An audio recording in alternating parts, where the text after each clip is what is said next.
शहर में रहने वाली निहारिका की शादी गांव के राम से हो जाती है। निहारिका को ज्यादा किसी चीज का शौक नहीं होता, जिस वजह से वो ससुराल में खुशी से रह रही होती है। लेकिन गोलगप्पों का प्यार सबको बहुत परेशान करता है। देखो जी, हमारी शादी को ना 1 हफ्ता हो गया और मुझे गोलगप्पे खाए हुए पूरे 7 दिन बीत गए। इतने लंबे समय तक अपने गोलगप्पों के बिना मैं आज तक नहीं रही। ओहो, आई बड़ी गोलगप्पे खाने वाली। हुक्म तो ऐसे चला रही है जैसे तेरे पापा ने हमें यहाँ कोई दुकान खोल कर दी हो। बेटी तो दी है ना, अब उसे थोड़े गोलगप्पे तो आप भी खिला सकते हैं ना। अरे देखो तो जरा, नास पीटे गोलगप्पों के पीछे कैसे कैंची की जैसी जुबान चल रही है इसकी।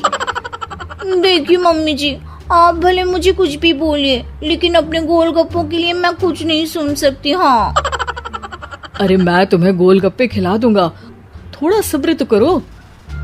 पिछले 7 दिनों से सब्र ही तो कर रही हो ना। अरे गोलगप्पे ही तो है, इतना बेचैन क्यों हो रही हो? आ जाएंगे। सुनो जी, हम लड़कियां पति के बिना रह सकती हैं, पर गोलगप्पों के बिना नहीं, कभी नहीं। वो मेरा पहला और आखिरी प्यार है। निहारिका की बात सुनकर उसकी सास और पति सिर पकड़कर बैठ जाते हैं। जिसके बाद राम गोलगप्पों का इंतजाम करने घर से बाहर चला जाता है। कुछ देर बाद वो गोलगप्पे लेकर घर वापस आता है, जिन्हें देखकर निहारिका सारे काम छोड़कर खुशी से भागते हुए राम के पास आती है। तुम आ गए? इतनी देर क्यों लगाई? पता है ना मैंने तुम्हें कितना मिस किया। अरे थोड़ी देर पहले ही तो घर से गया था। क्या तुम? अरे मैं तो अपने गोलगप्पों से बात कर रही हूँ, तुमसे नहीं। निहारिका का गोलगप्पों के लिए ऐसा प्यार देखकर राम हैरान रह जाता है। अब वो गोलगप्पों को प्लेट में अच्छे से सजाकर उन्हें खाने बैठती है। लेकिन पहला गोलगप्पा खाते ही वो गुस्से में प्लेट खिसका देती है।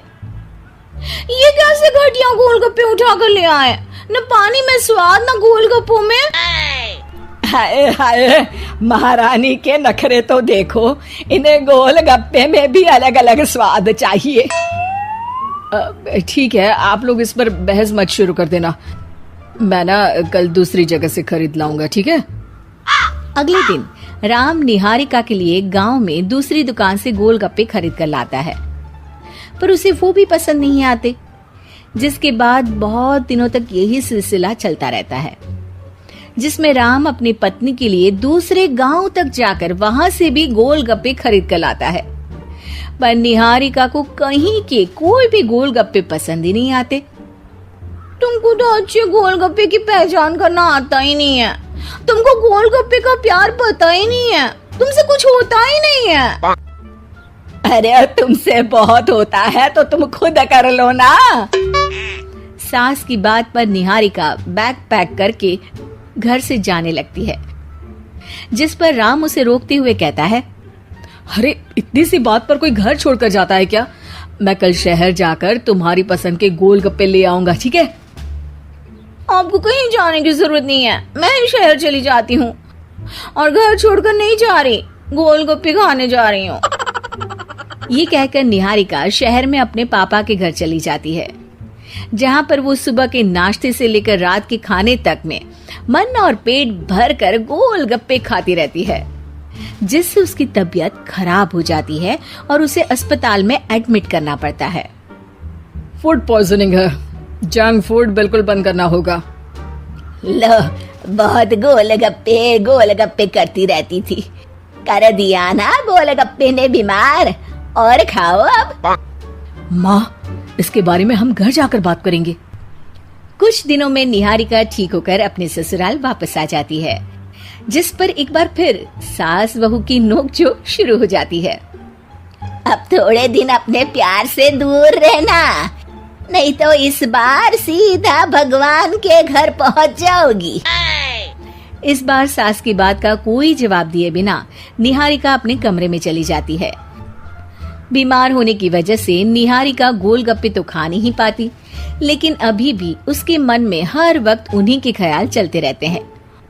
हाय मेरे प्यारे गोलगप्पे, इस कल मुझे फूड पॉइजनिंग ने मुझे मेरे प्यार से दूर कर दिया। मेरे गोलगप्पों, मुझे तुम्हारी बहुत याद आ रही है। अगर मैंने तुम्हें खाया तो मम्मी जी तानों के ही गोलगप्पे बनाकर मुझे खिला देंगी। एक दिन निहारिका अपने चेकअप के लिए डॉक्टर के पास गई, जिसकी घर से निकलते ही राम रसोई में जाकर कुछ करने लगता है। शाम को निहारिका के घर वापस आते ही उसकी सास कहती है, शक्ल से तो लग रहा है कि डॉक्टर ने थोड़े और समय तक गोलगप्पे बंद कर दिए। अच्छा है, कम से कम अब हमें पूरा दिन गोलगप्पा पुराण तो नहीं सुनना पड़ेगा। सास की बातें सुनकर निहारिका चिढ़ते हुए अपने कमरे में जा रही होती है। तभी राम गोलगप्पों से भरी एक बड़ी प्लेट लेकर उसके सामने आ जाता है, जिन्हें देखकर निहारिका का चेहरा खिल उठता है। ये मैंने तुम्हारे लिए बनाया है। तुम्हें अपने पसंद की चीज खाने से कोई नहीं रोक रहा। जितना खाना है उतना खाओ, लेकिन उससे खाने की एक लिमिट होनी चाहिए। हाँ बहू, किसी भी चीज की अति हमेशा नुकसानदायक ही होती है। ठीक है, पर अभी मुंह में पानी आ रहा है। गोलगप्पे खाऊं प्लीज? अरे अकेले क्यों, सब साथ मिलकर खाएंगे ना।